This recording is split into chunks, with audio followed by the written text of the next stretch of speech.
I know that Colin Cowherd really tried to make that sound like an informed take, like he had really done the research and got the opinions of the people on the ground, including that one practice Michael Hawley saw. No offense, Michael Hawley, but that was a practice, one practice that he saw. And reading the story, was he reading Volan? Had to be, right? Did he pay for the Globe to read the Volan story? I mean, I pay for the Globe. I'm just saying, it sounds like Colin Cowherd does pay for his Globe subscription to read that hot, stinky pile of garbage that Ben Volan put together the other day, as I called it. That's what I called it. Garbage.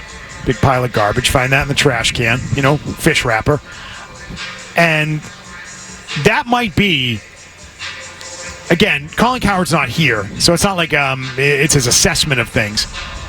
But that has to be the worst opinion I've heard about the Patriots so far this season. That is it. Put that at the top of the list. It is the worst opinion I've heard yet, that Joe Milton has a shot to win the job. Joe Milton has a 0.0% chance of winning the starting job on this team.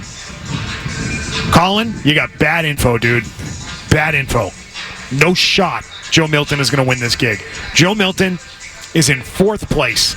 Bailey Zappy has had a better camp than Joe Milton. And to me, if I were making the roster today, Joe Milton is not on the roster. He's either going to the practice squad or I'm letting him go. So I disagree with you there. Okay. I'd call him the 3rd best. He can do things that Bailey Zappy can't do that I think, especially in this offense, are going to limit Bailey Zappy, whereas,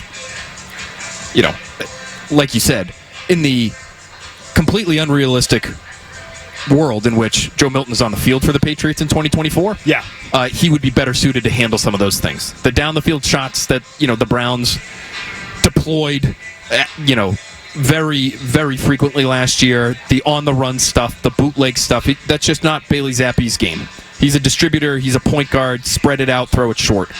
That's really not what this offense was last year in Cleveland.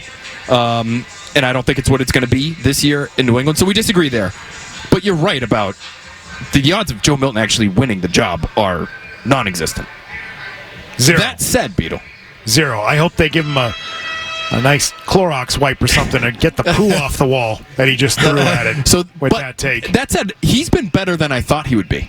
Joe Milton has been better than I thought he would be. He is not a nightmare when it comes to these short area throws. I thought he was the long drive champion of college football last year. Meaning, if you wanted him to throw it 75 yards, you got your guy. If you wanted a 10-yard out, he was going to throw it 75 yards. I think your bar for him is very low. It was. Okay. I will willingly admit that. When I see him throw, an accurate ball, for example, to the corner of the end zone yesterday that required a little bit of anticipation to Kawan Baker, who's, where is he? He's 10th maybe on the depth chart for receiver right now for the Patriots. But it's away from the defense. It's put right on his face mask as he's coming out of his break. It's thrown with a lot of zip, as you'd expect. I say, okay. I did not know that was part of your game, Joe Milton. And so, there are moments where he's better than I thought, but I still wouldn't say he's anywhere near Drake Maye. Again, the downfall of Drake Maye in this training camp, I think, personally, has been overblown. And so to start talking about the 6th-round pick like he is encroaching on the 3rd overall pick's territory, to me, is a mistake. That hasn't happened at all. When Jacoby Brissett and then Maye have taken some reps, you don't even see, in certain periods, you don't even see either Milton or Zappy even get involved, right? They just move on. Those guys are not being treated as even in the same grouping. No, the way I would describe it is those two are splitting 3rd-team reps. So there are periods of practice where you don't see Joe Milton because Bailey Zappy's out there and Joe just has to sit for long, extended periods of time because then he's got to wait for it to come all the way back around. He's got to wait for Jacoby to go through his stuff. He's got to wait for Drake to go through his stuff, and then he finally gets to step up. And vice versa with Bailey Zappy. There are periods of practice where Bailey Zappy does not get to participate. Hey, do you remember, I don't know, Phil, you were with us when we played this. We played this clip around draft time of the Sports Source in Tennessee. They were doing their, wrap-up of the NFL draft. They're based out of Knoxville. And John Pennington is the host on this show, and someone sent us this clip, and he just destroys Joe Milton. He's a Pats fan. I know he's local. I'm familiar with their work. And he just dumped all over the pick and was like, oh God, why? Why? Obviously watched him every game that he played at Tennessee, and couldn't believe that Milton went to his professional sports franchise, the New England Patriots. Well, now there's another rip job coming for Joe Milton. It's from is it a Barstool-based podcast in Tennessee? They're like the Barstool version of the Tennessee sports stuff. Do we have that, Milligan? The Tennessee desk. All right, let's hear it. They're saying that Joe Milton is playing better than Drake Maye. They're in phase one. What are they doing? Hail Mary drills? They said go read the Boston Globe beat reporter. He said you would not be able to tell who was the 3rd overall pick and who was the 6th rounder. I bet you Joe Milton looks great against air. He has to be like the greatest practice player in the history of sports. Unbelievable. Because he at this point has gotten Michigan, Tennessee, 2 very proud football programs, and the New England Patriots to buy into this. And there is film evidence that he can't play. It falls off.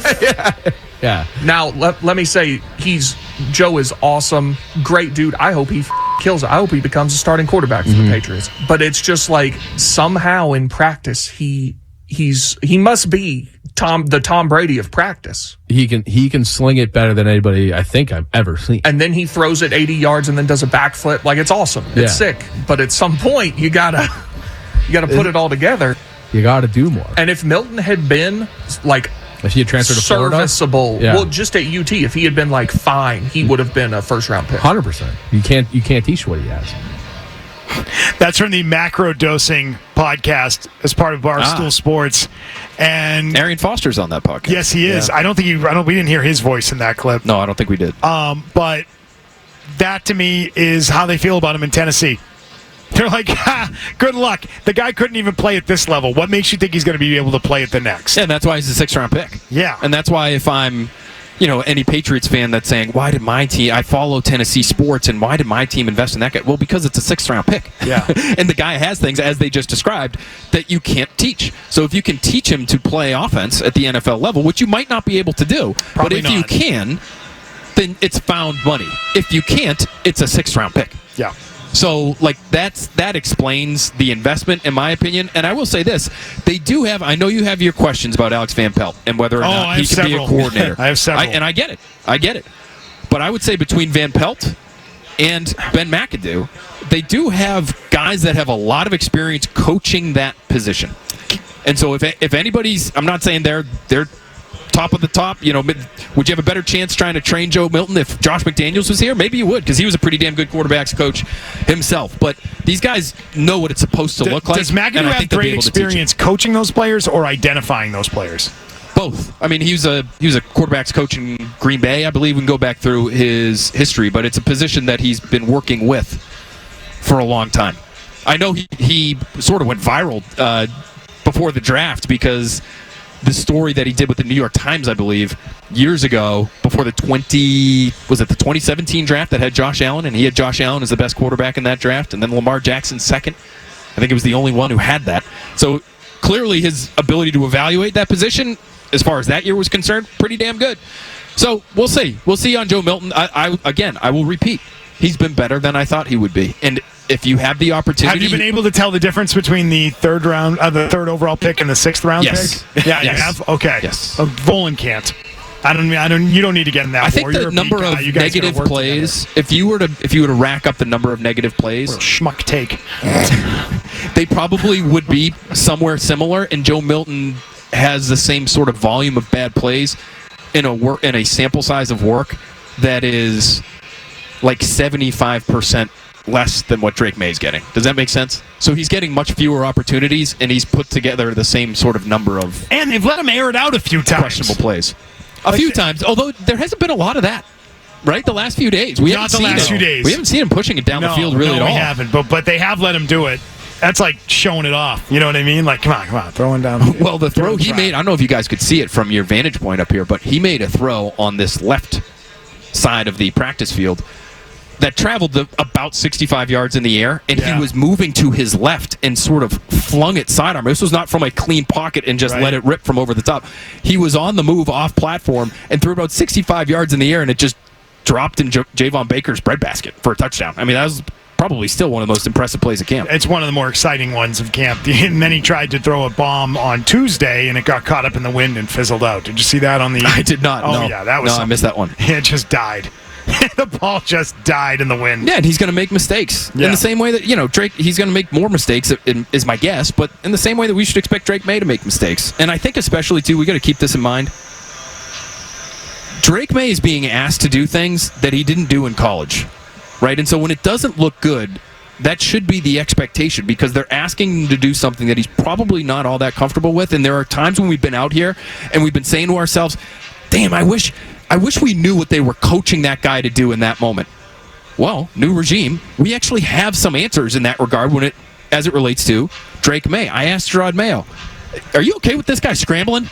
Because through the first 2 days of practice, I don't know if you noticed it, he was taking off and running quite a bit. And no threat of contact. They're not even in pads. And I'm sitting there saying, well, that's sort of a worthless rep if I'm watching that from the hill. So I asked Mayo. And he didn't use that same terminology, but he said, listen, we want those guys to go through their progressions, sit in the pocket, and execute the play the way it's been drawn up. And so that was not Drake Maye's game at North Carolina. So he's being asked to, okay, bodies flying around him, maybe bodies at his feet. Drake, we know you can take off and run. We know you're going to be able to do that when the bullets are live and whenever you're the starting quarterback, and you're going to get valuable yardage for us in those moments. But here on the practice field, don't do that. Sit in the pocket. Calm your feet. Quiet your lower half. Play the play the way it's supposed to be played. And I think he has actually done a good job of taking that coaching. I think it's led to bumps in the road for him. I think that's led to some of the growing pains that we've seen from him because he has it in his mind, okay, I want to do what I'm asked to do here. And we really haven't seen as much scrambling from him of late. So I think that's some context that is worth adding. Hey, if you like that clip, check out more videos from Zolak and Bertrand right here. For more Patriots analysis and opinion, hit this playlist. And for all the latest from the Sports Hub, download the app at 985thesportshub.com.